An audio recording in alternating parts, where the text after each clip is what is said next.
Louvado seja nosso Senhor Jesus Cristo. Hoje é dia 14 de março, estamos no quarto domingo da Quaresma. O evangelho de hoje é de João, capítulo 3, versículos 14 a 21. Naquele tempo disse Jesus a Nicodemos: do mesmo modo como Moisés levantou a serpente no deserto, assim é necessário que o Filho do Homem seja levantado para que todos os que nele crerem tenham a vida eterna. Pois Deus amou tanto o mundo que deu o seu Filho unigênito para que não morra todo o que nele crer, mas tenha a vida eterna.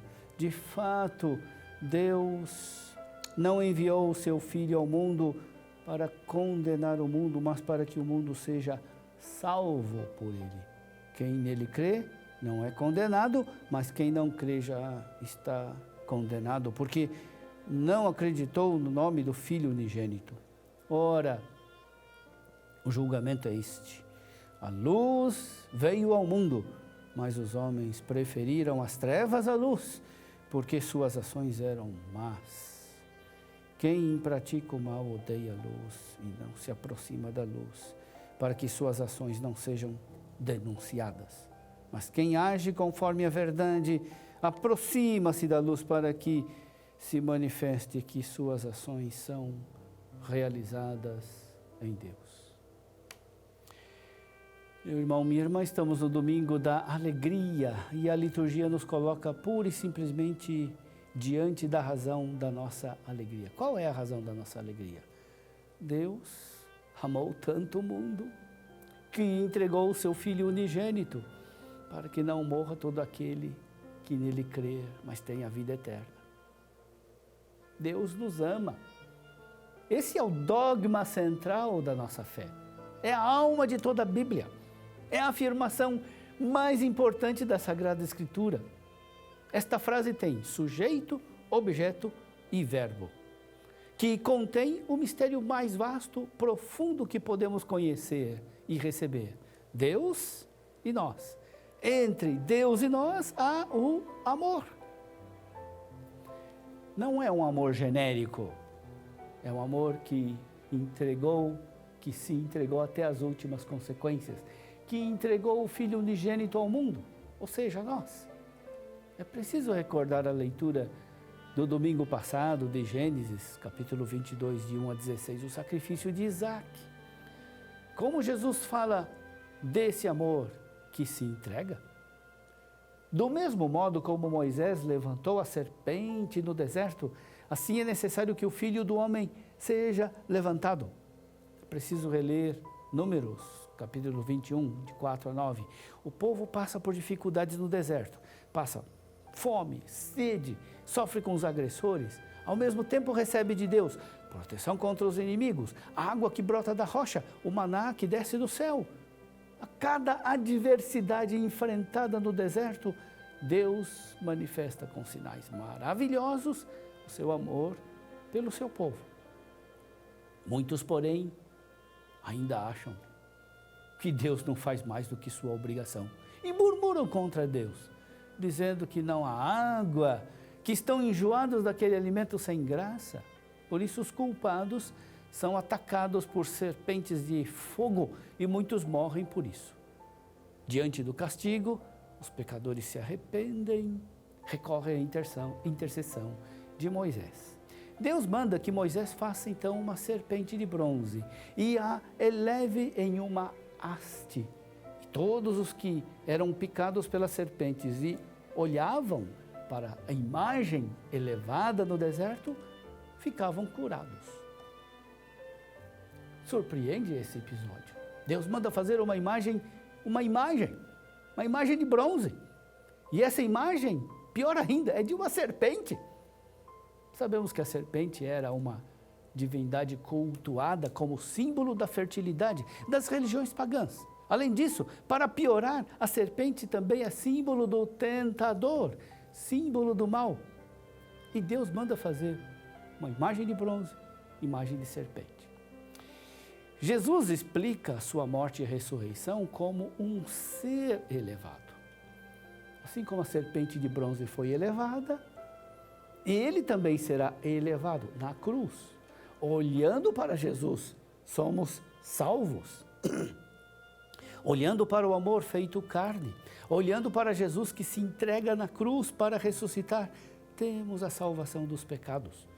Portanto, Jesus explica que com sua morte e sua ressurreição, ele cumpre o que foi prefigurado por Moisés no deserto. O que salvou o povo no deserto não foi a serpente, tampouco foi o mal.